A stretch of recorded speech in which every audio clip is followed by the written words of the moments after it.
Existem três mecanismos de transporte do calor. Calor levado de uma região para outra região. É claro que a gente percebe o transporte do calor percebendo ou determinando as diferenças de temperatura, de forma que o que a gente a rigor mede mesmo é o incremento ou a redução de temperatura. São três os mecanismos, né? E que muitas vezes é muito difícil separá-los, porque em geral ocorrem os três, cada um deles em determinados fenômenos, sendo mais importantes do que outros, né? Mas o primeiro deles, o primeiro mecanismo, é o da convecção. O que significa isso? Significa o movimento do meio material. Ora, em geral, aqui nós estamos falando do movimento de grandes massas, de fluidos. De forma que nós sabemos o quão ou o quanto nós dependemos para efeito da temperatura ao longo do dia, do movimento dos ventos. O vento sul trazendo um vento mais frio e alterando a temperatura local. Um outro exemplo é o das correntes marítimas. Ao longo de milhares de quilômetros, o movimento da água pode aquecer um pouco mais uma determinada região ou esfriar um pouco mais uma outra região. O fato é que a convecção se dá por meio do movimento de fluidos, dos fluidos. Pode ser na atmosfera terrestre, pode ser no mar. O fato é que o movimento do fluido leva-nos a um mecanismo de transferência do calor.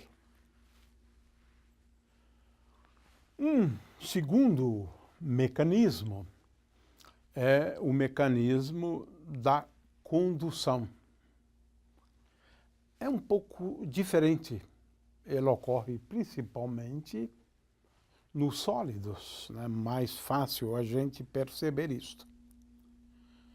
Nenhum átomo do sólido se movimenta muito.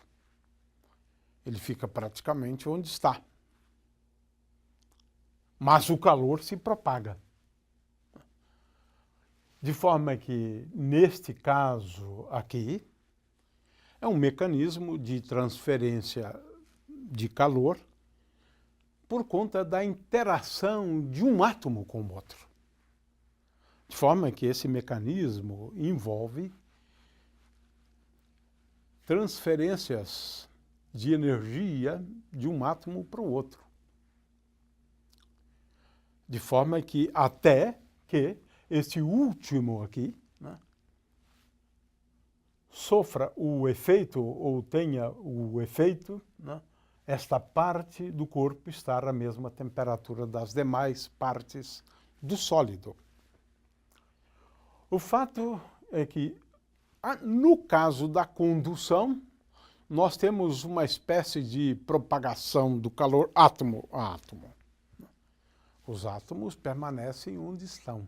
Eles não se movimentam. Não, um átomo daqui não se desloca para cá. Este daqui não se desloca para cá. Continua ocupando posições mais ou menos fixas. Ainda assim, o calor se propaga da região mais quente para a região mais fria. interação do tipo átomo a átomo. Finalmente, podemos ter transferência de calor ou de energia, porque nós estamos falando da mesma coisa, né? Aqui, no caso, sempre estamos falando de energia eletromagnética, né? De um corpo que é aquecido e emite radiação eletromagnética. Claro que aqui o protótipo, né, é o Sol, né, o nosso astro-rei.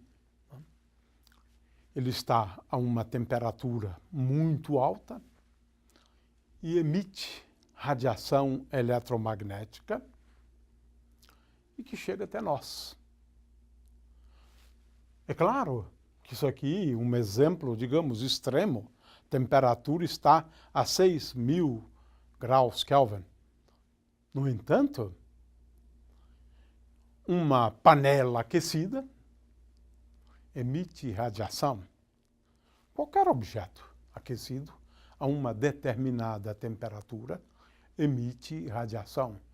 Consequentemente, energia sob a forma de calor é transportada do Sol até a Terra. É um mecanismo muito eficiente, porque chega muito rápido, porque nós estamos falando aqui de radiação eletromagnética que se propaga à velocidade da luz.